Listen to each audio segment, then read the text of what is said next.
On annule tout.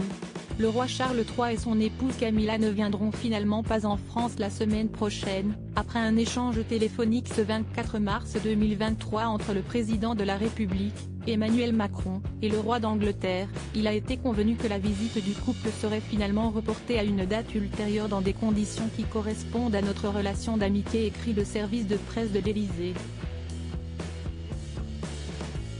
Au vu du contexte social tendu en France, cela faisait plusieurs jours que les services de sécurité de l'Élysée et de Buckingham Palace craignaient pour la sécurité du couple royal et tentaient de réorganiser le programme.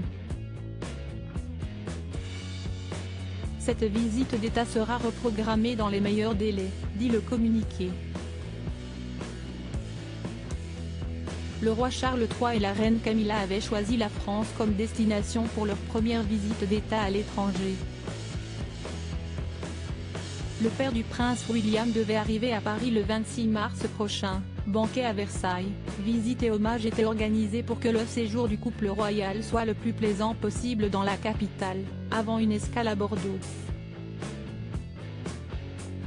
Depuis le passage de la loi sur la réforme des retraites, le pays est dans un tel état de tension, entre grève et manifestation, que la logistique de ce voyage était devenue un réel casse-tête. Charles III, roi dandy, l'homme le mieux habillé du monde. Karl III repoussé par les manifestants. En plus de l'image bien trop fastueuse que pourrait renvoyer un dîner monarchique à Versailles, des manifestations étaient prévues en début de semaine pour perturber la visite du monarque.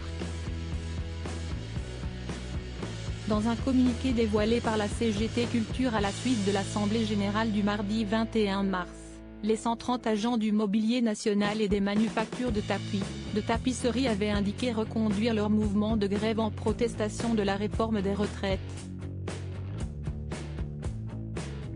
Nous sommes tout à fait conscients qu'en fin de semaine, le roi d'Angleterre sera accueilli en France et que nos services seront sollicités. Ce sera sans nous. Nous sommes solidaires des travailleurs anglais, en particulier de la culture, British Museum, Wallace Collection,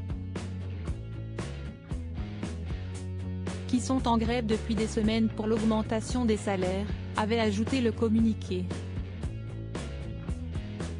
Crédit Photo, agence.